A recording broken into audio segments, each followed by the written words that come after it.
শেষ হয়ে গেল এবারের টি-20 বিশ্বকাপ। ফাইনালে নিউজিল্যান্ডকে হারিয়ে চ্যাম্পিয়ন হলো স্বাগতিক দেশ ভারত। এবারের টি-20 বিশ্বকাপে আইসিসি ঘোষণা করেছিল $13.5 মিলিয়ন অর্থ বরাদ্দ করবে। আইসিসি এর আগে কখনো এত টাকা প্রাইজ মানি দেয়নি, যেটা 2026 বিশ্বকাপে দিয়েছে। দর্শক, চলুন দেখে নেওয়া যাক এবারের টি-20 বিশ্বকাপে কোন দল কত টাকা পেল। ক্রিকেটের সংক্ষিপ্ত ফরম্যাটের সবথেকে বড় আসর টি-20 বিশ্বকাপ 2026 শেষ হলো ভারতের আহমেদাবাদে। এবার শুধু মাঠের লড়াই নয়, টাকার অঙ্কেও ইতিহাস গড়েছে আইসিসি। 2024 সালের তুলনায় এবার প্রাইজ মানি প্রায় 20% বৃদ্ধি করা হয়েছে।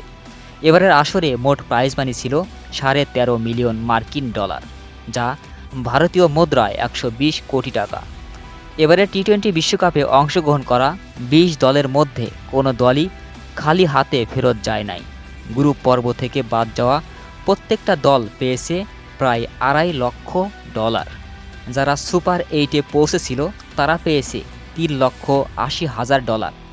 এরপর সেমিফাইনালে হেরে যাওয়া দুই দল পেয়েছে $7,90,000। সবশেষে সেই মহেন্দ্র খন আহমেদাবাদের নরেন্দ্র মোদী স্টেডিয়ামে নিউজিল্যান্ডকে হারিয়ে টানা দ্বিতীয়বার চ্যাম্পিয়ন হলো টিম ইন্ডিয়া। ফাইনালে হারলেও কিউইরা পেয়েছে $1.6 মিলিয়ন, আর বিশ্বকাপ জয়ী ভারত পেয়েছে রেকর্ড $3 মিলিয়ন, যা বিশ্বকাপের ইতিহাসে সর্বোচ্চ প্রাইজ মানি।